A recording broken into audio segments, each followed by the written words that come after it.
On this episode of Skeptiko, there's all these idiosyncrasies to the tradition that he has this deep knowledge of, that it is just impossible to believe that this guy from Kent just, rolls out of bed. He couldn't have known it. It took me 30 years of research before I finally got it right. And not a coincidence. Consider the Dead Sea Scrolls, everything. It couldn't have come out of his head. I think that's one of the things that people have a hard time, especially me, have a hard time wrapping my head around. What the heck is Stephen doing coming back writing books? Stephen's message is very similar to that of the Franciscans. The higher we go, the more we are each other. The lower we go, the more separate we are. stay with us for Skeptiko.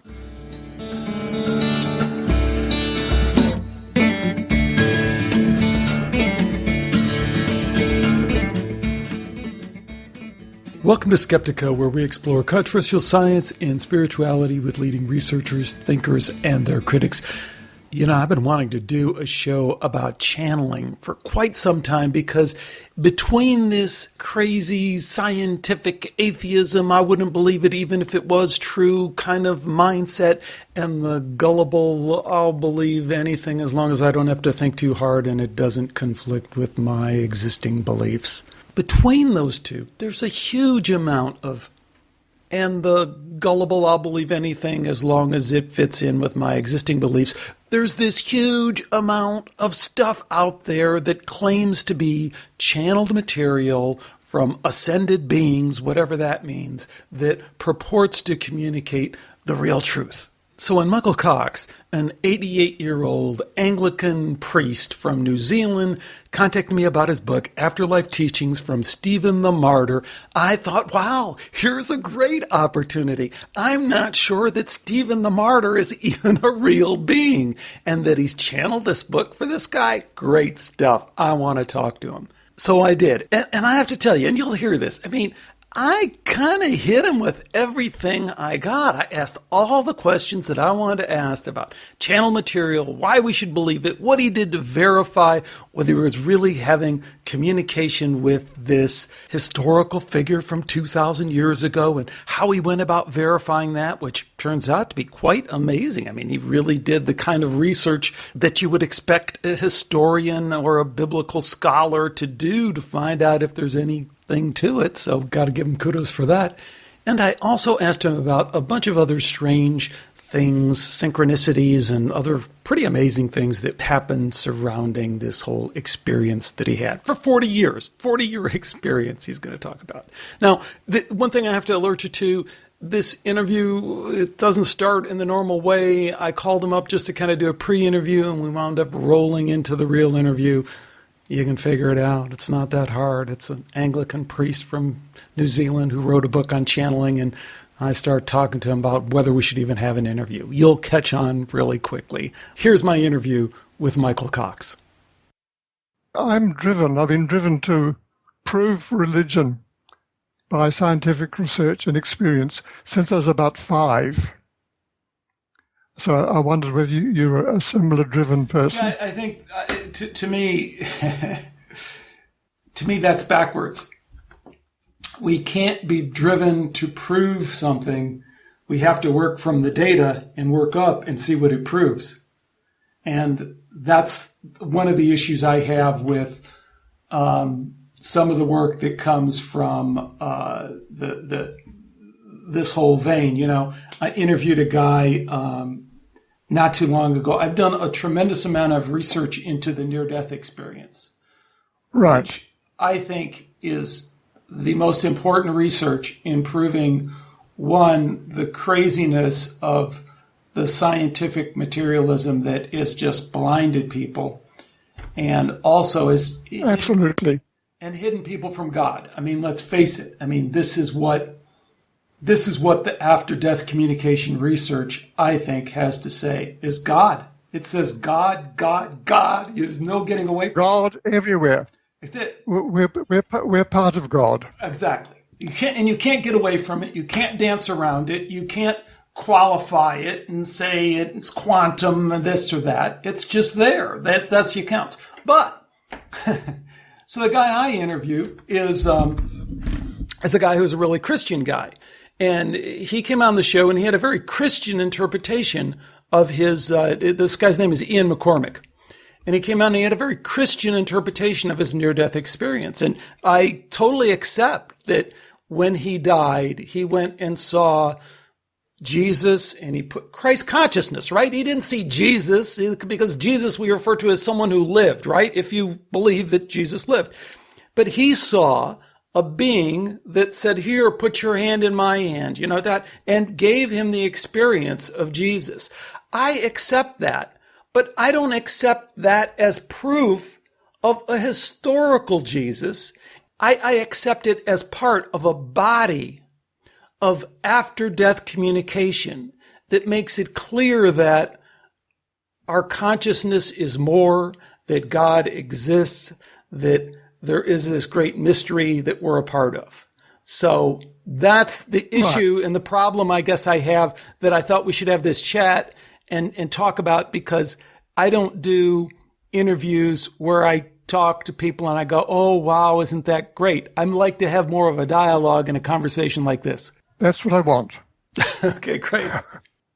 I'm dedicated to, I'm a clergyman. I've been a priest for 63 years. I'm an old man now. You mightn't believe it when you look at me. However, I've had enough experience to sink a ship, and the experience tells me that we're all participants in this in one mind. When the Pope said there are two doctrines, love God and love neighbor and nothing else, I was very pleased.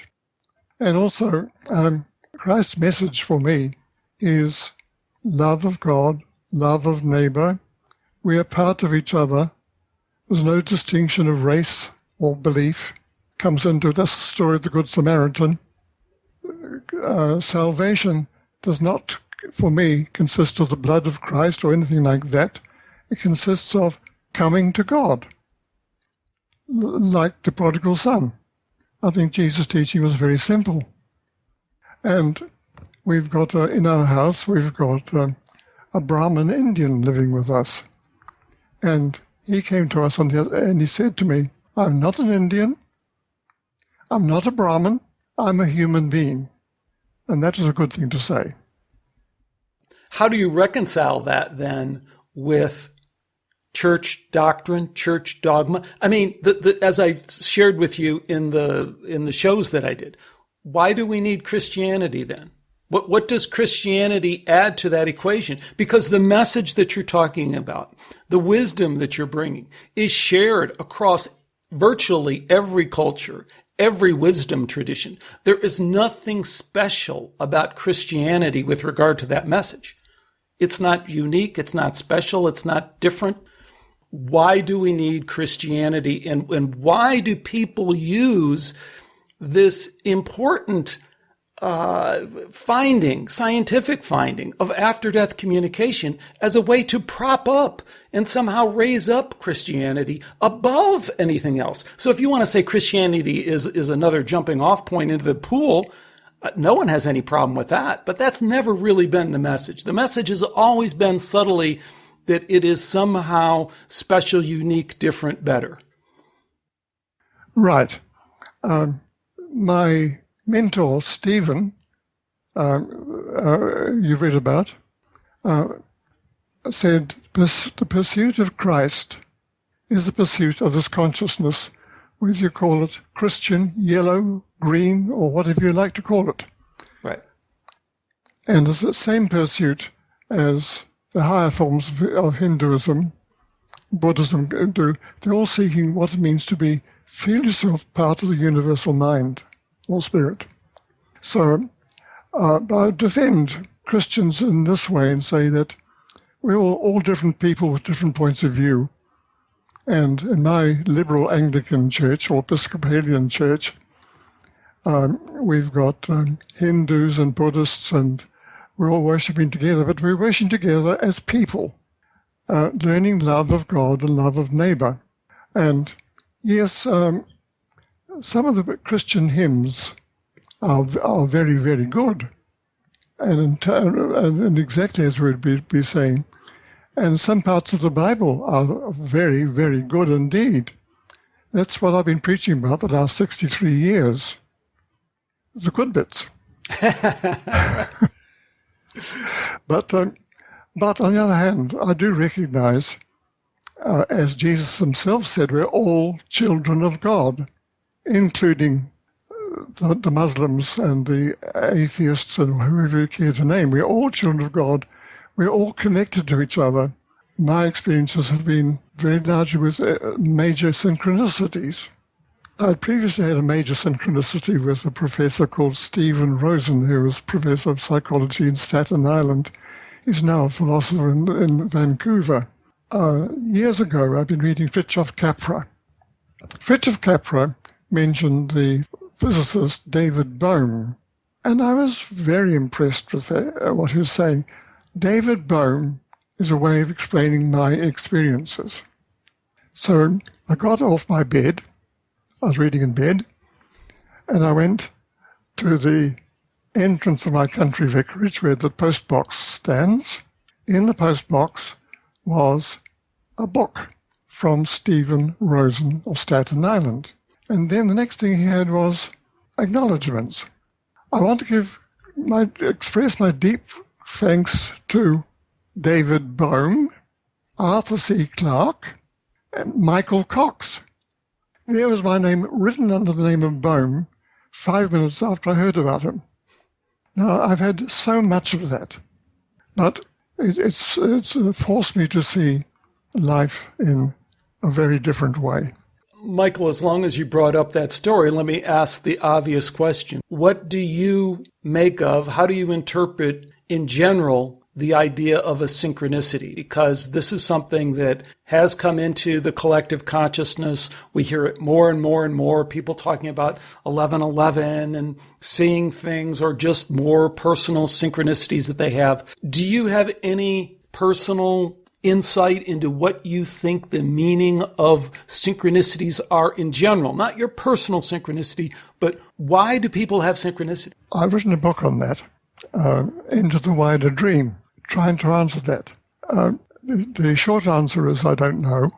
A longer answer would be to say that the spiritual whole, undivided whole, is a little like a spiritual internet. Everything is in touch with everything else.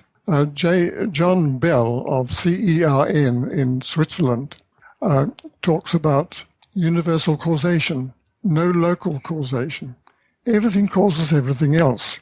Well, let me just interject something, Michael, because I appreciate where you're going, and I think it's fascinating. But I have to tell you, when you make the association with the internet and the connection, there is a group of people out there that are taking that in another direction. And they're taking everything you said, and they're saying, yeah, and then they're taking a spiritual component out of it, and they're substituting in an artificial intelligence component, a biological component, and it's called the simulation hypothesis. They're crazy. I tend to, I don't know if I'd go quite that far, but I think you're in a unique position to kind of cross over that bridge in a way that maybe I think is necessary. And that's that, how do we come to understand the nature of the spiritual when it does seem to pop up in ways that are almost intentionally disguised as the artificial, the simulated, the automated, computerized, if you know what I mean. Okay, the whole damn thing belongs together. Spiritual, physical, it all belongs together. There's rubbish and otherwise, but we're dealing with an unbroken whole. Science says that. Experience says that. It's an unbroken whole. I have to say that I think that you and I are living in a kind of a film that's projected from another level. My Stephen said we are eternal beings, all of us, but we are having experiences in a body for a reason. So we're like children, looking at our reflections in a pool of water and in our imaginations in the pool with the reflections. But we're not really. We're actually eternal beings with limited consciousness now to keep our noses to the grindstone of having our experiences. Synchronicity to me confirms we're in this film. Interesting. Let's dig into that a little bit. This is a good dialogue. One, my feeling is that these kind of metaphors are problematic, and that whenever we fall into those, we just stumble all over ourselves. My sense, and I can't support this with scientific evidence, is that God is just so much bigger than we can ever describe or imagine inside of our container that we're in, that it's almost nonsensical to start putting our analogies on them. It's like an internet. It's like a telephone. It's like a big clock. None of that stuff works because I get the sense that it's much, much, much grander than we can even imagine. But I'm having you. Thanks. But the other part that I guess still intrigues me and drives me forward is that I also don't really feel comfortable with the idea that we are children, we are actors down here, and there's this one dimension and there's this other dimension. Because again, the information that I seem to be taking back out of this research suggests that there are, again, probably so many more dimensions than we can even imagine. And I'll give you a couple examples.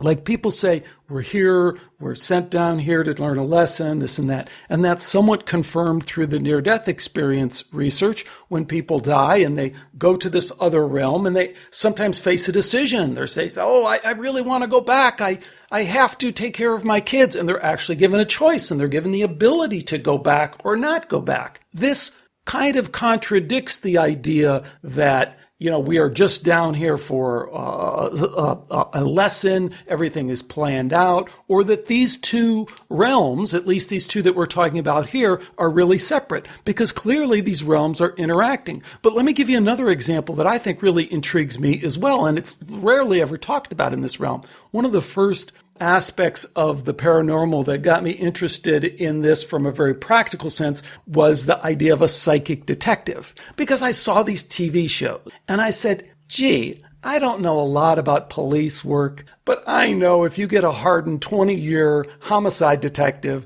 that's not someone you're just going to go in and tell a story to and he's going to fall for it. So the fact that these psychics were able to connect with people who had passed away and said, hey, I have information to get you about solving this case, I found intriguing. And I followed it up quite extensively and found that there was just no doubt that that's true. But here's the angle, Michael. Here's the angle that really intrigues me that I don't hear people talking about. This is not a mission of love per se. This is much more of a human kind of mission. A mission of, yes, I must avenge my death. Justice must be done. Find the killer kind of thing. It to me plays out as above, so below, that this extended dimension, at least some of these extended dimensions that we're talking about here, are really much like ours. And I think sometimes when we talk about them like they are so much different than ours, of which I'm sure there are, but maybe there's so many of them we can't even imagine, but some of them seem to be a lot like ours. What do you think about that? The evidence from spiritualism and so on is we take ourselves into the next world, for better or worse, and our opinions and personalities. So there are many sides to the spiritual world which we don't understand. I asked Stephen, what is God? He said, everything that you see and experience that you cannot see and don't know and don't understand, he's infinitely more than we can understand. So I'm agreeing with what you say further back. Let's talk about channeling, because that's really, I jumped right into the middle of this conversation. Michael, I thought that we would just have a chat, before an interview, but I think this is turning into the interview, so we'll just kind of wing it from here, and I'll do a proper introduction early on or maybe at the end, and then I'll paste it back at the beginning so that people can pick up on this conversation.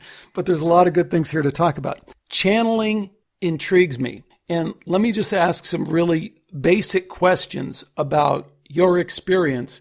And the first one would be, what do you think is happening when you talk to Stephen? And you know what? I got to scratch that question. First, you're going to have to tell people, what is your experience with channeling? Who is this being, this entity, Stephen? How did he come about? Tell us the basic story, I guess. It may be too long for this interview. Go ahead. It starts off a Catholic lady called Olive Ashman in bed with her husband Tom. And Tom has not previously been a medium, but he starts to talk in his sleep. And the Olive hears a voice say, "Sic ecclesia spiritus sanctus." Thus in the church is the Holy Spirit. And she found that Tom was able to go into trance, and the Spirit continued to talk, and identified him with Stephen. That was in Sevenoaks in Kent. I, here in New Zealand, about that same day, received a book of prophecies from a lady I didn't know called Mrs. Copinger from Te Puke in North Island about me and what was about to happen to me. Okay, so let me get this straight. First of all, what year is this about? 1973. Okay, so this is 1973. So now that's what, 44 years ago. And Yep. Later you discover, you just get the book of prophecies. You don't know anything about this other experience going on in Kent, but later you find that it happened at exactly the same time. That's right. 3 months later, Olive and Tom Ashman are here in Christchurch, New Zealand. And by a curious coincidence, I met them. And they invited me to talk to Stephen. So I joined them and had several other people talking. Wait a minute. So at this point, they had established communication with this spirit entity, and they understood that spirit entity to be Stephen at that point? They did. And who is Stephen? Tell folks who Stephen is and how they knew it was Stephen. Stephen was the first Christian martyr, and he said to Olive who he was, and they believed it. I didn't initially believe it when I talked. It took a little while to trust him, but his speech was humble, loving, and giving us basic Christianity, but also trying to tell us about the nature of reality, which is very close to the point of view of reality being put forward by Richard Rohr, R-O-H-R, who is a Franciscan monk who is favored by the Pope. So it's been confirming to me recently that Stephen's message and Rohr's message are very similar. Okay, these folks make contact with the spirit entity in 1973, the same day you get this book of prophecies. By some strange coincidence, they come to Christchurch, New Zealand. They meet you. You're an Anglican priest. They start talking to you. They say, "We've had this amazing experience. We want you to share it with us. We're talking to Stephen. Join in this experience of ours." Am I got that right? Yep. Now, after about maybe a year, I still, it's a bit of a thing to swallow. I'm actually talking to Stephen. I recognized how good the teaching was, but was it actually Stephen? In fact, someone suggested it was a kindly spirit masquerading as Stephen. Well, I wanted to test Stephen in a language other than English. You say you wanted to test Stephen? Yes, I wasn't quite sure how much of the mind of the medium was in this.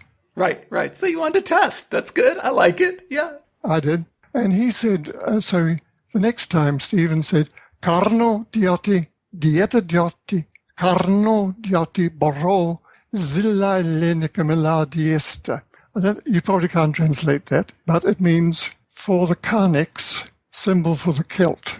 And what language would that be in? The language of Common Greek about the beginning of the time of Jesus' life. It is the dialect, however, it turned out, that is spoken in Macedonia, Bulgaria, it was then called Thrace, and in the area of Turkey around Ankara. And folks will naturally be interested to know how did you confirm that precise dialect? Identify it and trace it. It took a long while. And did you have a recording of it? Or Yes, I did. I had recorded and then retransliterated it. So they're coming through this woman's husband, and he's speaking it in a clear enough way for you to record it, and then for some expert to give you an analysis of it. That's pretty amazing. Yes, I know the Greek of that time. That's how I was able to translate it. But he used the word endings were anomalous. Found that he used a word peculiar to the native Thracian language, which actually has never been written, except that a Greek grammarian had recorded it. The word zillai, which meant wine. Then the complicated references, and so it turned out what he was saying was the words he had used speaking to Joseph, the parent of Jesus, as he entered an Essene camp in Galilee, and the camp was called the Nazarene sect of the Essenes, and he spoke it on the occasion that he'd had 2 years novitiate or probation, and he was about to be received into the Essenes. And from the Dead Sea Scrolls, I was able to discover that to enter the Essenes, you had to have a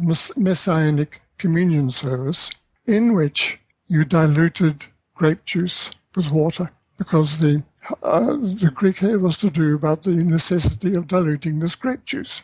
It made no sense. It took me about 30 years to work it all out.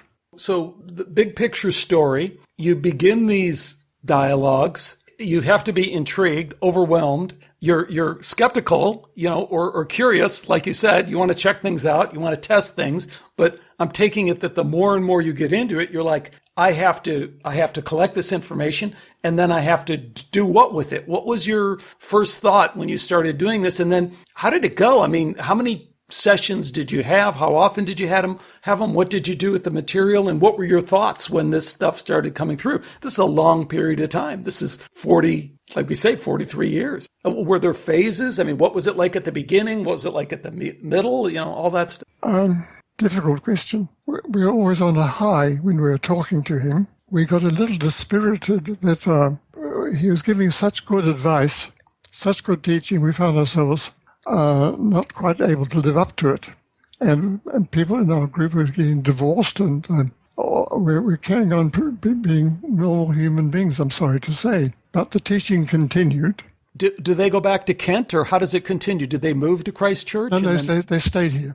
And you formed a little group, and then how often would you meet, and what would be the nature of these meetings? How long would the sessions go? What would you do with them? How did that whole we had 200 sessions, and which I'll show you my book. The group the teaching stopped in 1981, another session in 1993, and then it was that was over. But we had all the synchronicity. We were given objects lessons as to what life in spirit meant. So the continual coincidences. We had hundreds and hundreds and hundreds of them. In fact, before I talked to Stephen, I was experiencing all these coincidences, and I'd got acceptance from the University of Melbourne to write a Doctorate of Divinity thesis on coincidence. I never did it because although I had a huge amount of data, Stephen turned up. And so we talked to Stephen all this time.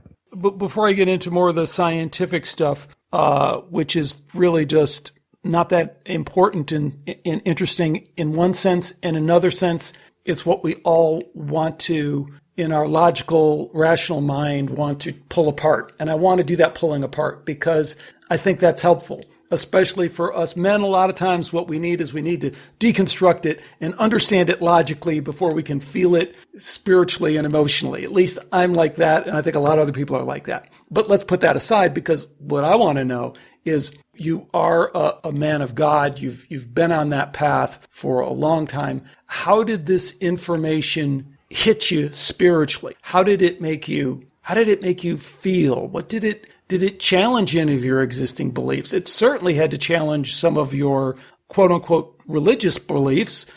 What was that experience, the spiritual experience, like for you encountering this information? I've always been a liberal, and I went to a modernist college at Oxford, theological college, and so I was always prepared to question. It didn't question my basic belief in love of God and love of neighbour. I've always been a generalist. I've always been prepared to say that people in other religions are like me, and they've got equal access to whatever God is that I have. I did a degree in philosophy and psychology, and my problem has been thinking, because most of it, all the stuff is feeling, actually. And so it took me a long time not to intellectualize so much. I'm afraid it's taken to my 80s before I finally gave away being clever. That's awesome. When you encountered Stephen then, how did change you spiritually? Was it a slow change, an instant change? Did you fall on your knees and cry? What was it like? I've done that before. I mean, I'll admit it. I've had spiritual experiences that have drawn me to that. I mean, what was it like for you? Well, I can, before I met Stephen, this is an example of how he affected me. I was a member of a group called Subud, which is a mystical Islamic group where they offer you the chance to meet God without benefit of Bible or clergy. And that attracted me, that idea. And in the end, I found myself falling in a crying heap because I'd given away something or another and I felt I was dying. I didn't die, of course, but it's what it felt like at the moment. After that, the very same night, obviously still very much alive, I went to listen to a string quartet. And I spoilt the whole evening by being envious about the skill that these people were playing their music. And I said, don't be such a stupid person, Michael. You're spoiling a spiritual experience by your envy. Okay, well, that's obvious. You think it's obvious too. But I went home into my study and I had a voice said to me I should crawl on my belly and look under a certain bookcase over there. I'd find a book. And I was to open at page 73. So I did what the voice said. I found the book, and the poem in question read Ode for Music by Thomas Gray. I'm a fool at remembering actual words, but the gist was, don't spoil a spiritual experience by envying the musicians. Well, I knew that in the first place, but do you see what that taught me? My mind is not here in my head. My mind is much wider than that. And that's what. But that I told you that story because that's just the general, gist of what Stephen was saying. We are all each other. We're all connected to each other, and our job is to acknowledge this and feel it.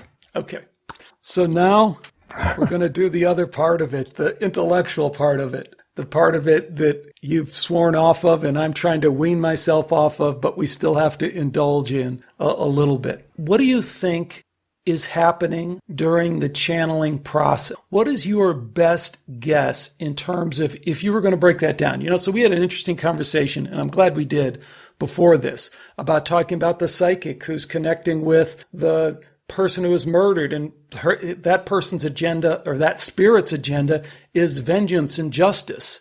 We talk about the other mother who dies and meets her mother, and her mother holds her and loves her and says, yes, honey, but it's not your time. You should go back to your body. And it's purely a love experience. I believe all that. What is your best guess in terms of what's happening here? Because this is of a different nature. This is I think that's one of the things that people have a hard time, especially me, have a hard time wrapping my head around. What the heck is Stephen doing coming back writing books? I do. I can say that Stephen's message is very similar to that of the Franciscan theology. It's down to earth for every day. However, it's not really every day because there are levels of love, levels of spirituality to which we can send. The higher we go, the more we are each other. The lower we go, the more separate we are. And Stephen says he no longer inhabits the tent of personality of Stephen.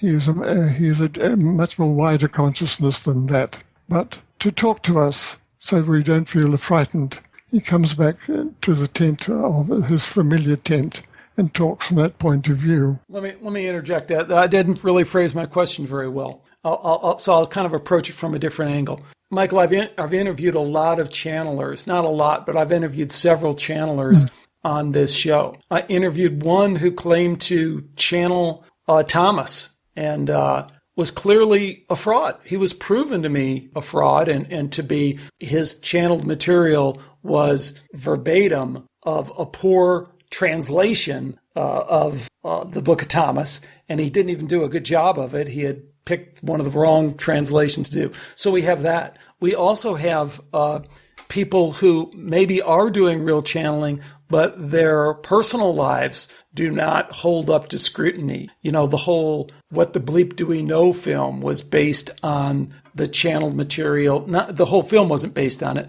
but the person behind it was this woman, J.Z. Knight, who claimed to be channeling this 35,000-year-old warrior spirit Ra. And maybe she was, or maybe she wasn't, but she wound up also getting involved in all this kind of nefarious stuff of making money and selling horses and saying this horses is a reincarnation of this and that. So there's the hucksters, they're the fraudsters, but then there's a lot of people in between that are getting material that, when it's scrutinized, doesn't hold up to scrutiny in the way that we would expect. So how are we to understand the channeled material in that context?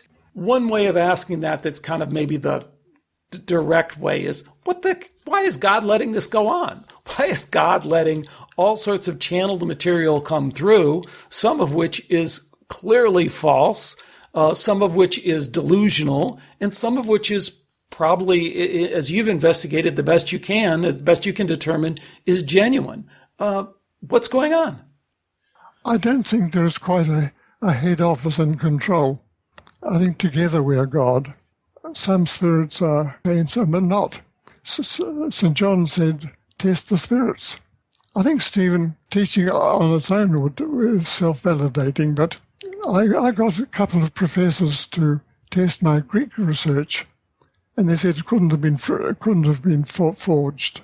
At this point, do you believe that the material you've gotten back is historical? Some of it, because I questioned Stephen about his dialect, and I said my first thought he must have come from Thrace, for the reason I've said. But I said no, he was born on the banks of the Ankara River, on the other side of the river from ancient Ankara, or modern Ankara. He lived, he said, in a village called Selatar. I said, yes. What's the name mean? Fourth landing place, he said. And then when I looked that up in the Little and Scots Greek lexicon, I found, well, tar, T-A-R, in some Greek dialects can mean fourth, and celia is a kind of a tray. So it would be feasible that Selatar would mean fourth landing place. That's one thing.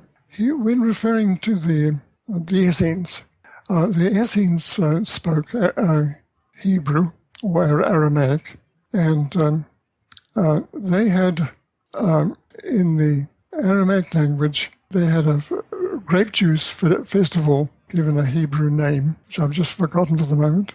Stephen, talking in Greek, referred to the Athenian grape juice festival, and the grape juice festival had to do with the dilution of the grape juice. So there's two different kinds of grape juice festivals. With one of them... Well, both cultures had their grape juice festivals. Uh-huh. But the one had this specific unique thing where they dilute the wine, and I haven't quite seen it in the service, in the Messianic communion service that the Essenes held. They diluted the grape juice with water. Stephen referred to the Athens equivalent, speaking in Greek. I kind of see what you mean. So again, the point is there's all these idiosyncrasies to the tradition of the time that he has this deep knowledge of, that it is just impossible to believe that this guy from Kent just, rolls out of bed. It's just impossible to... It took me 30 years of research before I finally got it right. And not a coincidence. Consider the Dead Sea Scrolls, everything. Right. It couldn't have come out of his head. He invited to be checked. One time he was talking to us. Tom, the medium, went into trance with his feet dangling from a high chair. And so Stephen comes on air and says, "Yea, verily, I perceive that I must be a saint. I see my feet are in the air." So a little bit of a sense of humor, huh? Oh, he certainly did have one, yes. Again, the question I've asked it a couple of times, but I have to ask it again. What is this telling you about the nature of that other realm that Stephen occupies, number one?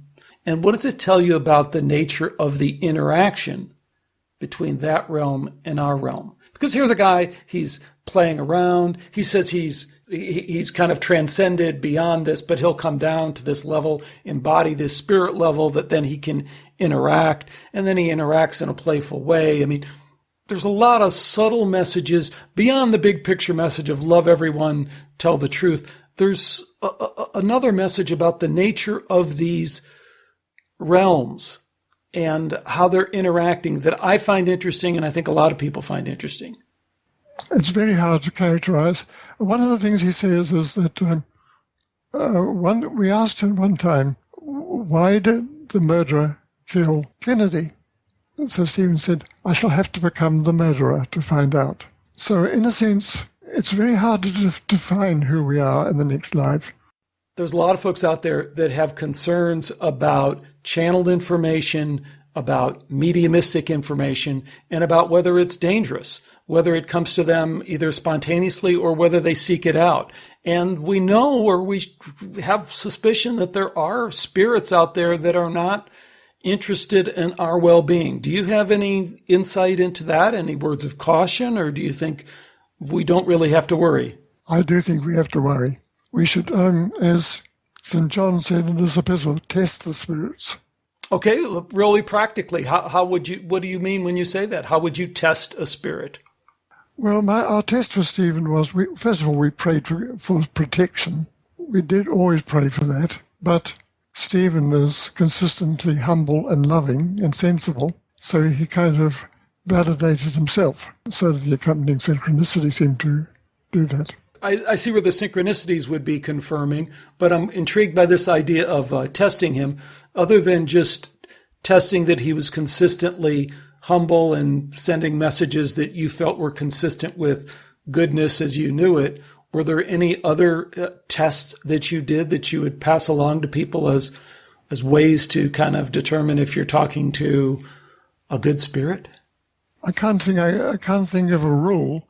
But like for human relationships, you have to be very cautious.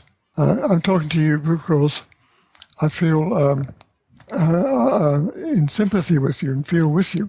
But if you'd come on different, might have been less at ease.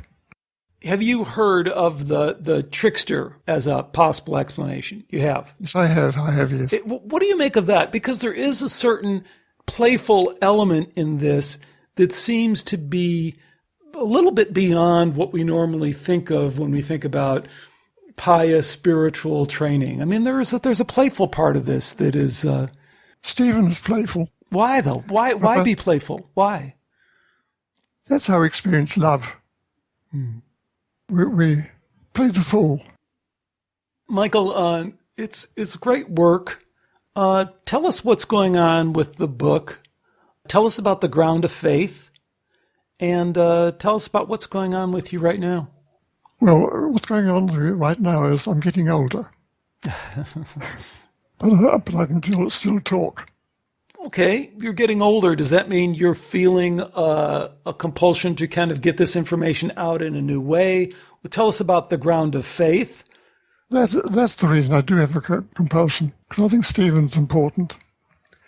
The Ground of Faith was a journal that I founded 14 years ago, and it's got a fairly wide readership. Read most readers in the States, the Ukraine, surprisingly, France and Germany, to some degree in England and Australia and New Zealand. And I'm trying to draw attention to all the main people about psychical research. Why is the psychical research important to you? Because, we started this conversation and we kind of went along that line. And then at one point, I like that you just kind of, when we went down there too far and talked about the simulation, you said it's just rubbish. It's just a bunch of crap. I sometimes feel like when we go down the psychical research angle, down that path, we're we have to go there because some people are drawn to that. But on the other hand, we know it's bullshit. It's just bullshit. It's distraction. I mean, the spirit is where it's at. The spiritual is where it's at. Exactly. So what use is the psychical research? Why do we go there? Well, I'm not a wonderful psychic. I have psychical moments. But some some communicators are great and good and worthy of listening to. All the stuff published by White Crow Books. Oh, I've interviewed him, and I've also interviewed a couple other people from White Crow Books. Michael Tim's stories, I think, are very well worthwhile telling. Absolutely. And that's an important part of history as well. It's history, right? Well, not history. I don't quarrel a bit of what he's doing, but I am I'm a clergyman. I am religious in my own way, and I recognize religion as the feeling of unity between people. And the good thing, shorn of all the doctrine, the Christian idea of the communion service is good because we're having communion with each other, with the rest of the world, and feeling our oneness. We also have rubbish, but there's nobody except the churches kind of do that, preserve the community and the togetherness. So I think that's the point of churches, human and fallible as they certainly are. Michael, final question. Why do you think Stephen, Saint Stephen the Martyr, why did Stephen come through to you at this time? I think we're the similar type. You and Stephen? Uh-huh. We belong to the same kind of group. The book is available, obviously, through all the regular places. Through Amazon, usually. Through Amazon. But then the ground of faith is kind of turning over and going to be, you're kind of changing that to be more directed principally towards... more towards Stephen. More towards Stephen. Just kind of coming out with it and saying, hey, this is really my life's work. This is what we need to kind of push forward with. I'm being a bit more aggressive about it. Well, it's been very great to meet you. It's been a great pleasure. Mine as well, Michael. I appreciate it. And I like, I have hard interviews and I like to kind of push people pretty hard. And you're just like, you're too good. You're too solid. You're rock solid. There's nothing we can do. We can't upset you. Tremendous talking to you. And I will try and edit this into something that sounds reasonable. And I will certainly send it to you so you have a link to the show when we put it up. Thank you very much. Thanks again to Michael Cox for joining me today on Skeptiko. It was kind of a hassle putting this interview together because, I don't know, I had to do a lot of editing on it, and I wound up listening to parts over and over again.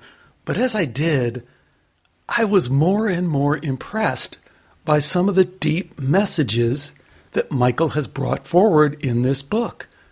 Whether you think they came from Stephen or not, there's some pretty profound spiritual truths in here that I think are quite amazing. So the one question I'd have to tee up from this interview is, what are the pitfalls and opportunities regarding channeled material, and to what extent has Michael distinguished himself above the crowd and delivered to us something significant here?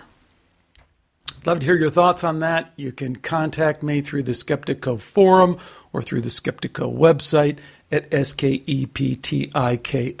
You can also reach me on Facebook and all the other usual places. Hey, I have a number of great shows coming up and a bunch more interviews in the hopper. I can't seem to curb my passion for talking to all these really cool, interesting people. So I'm looking forward to bringing that all to you. Until next time, take care. Bye for now.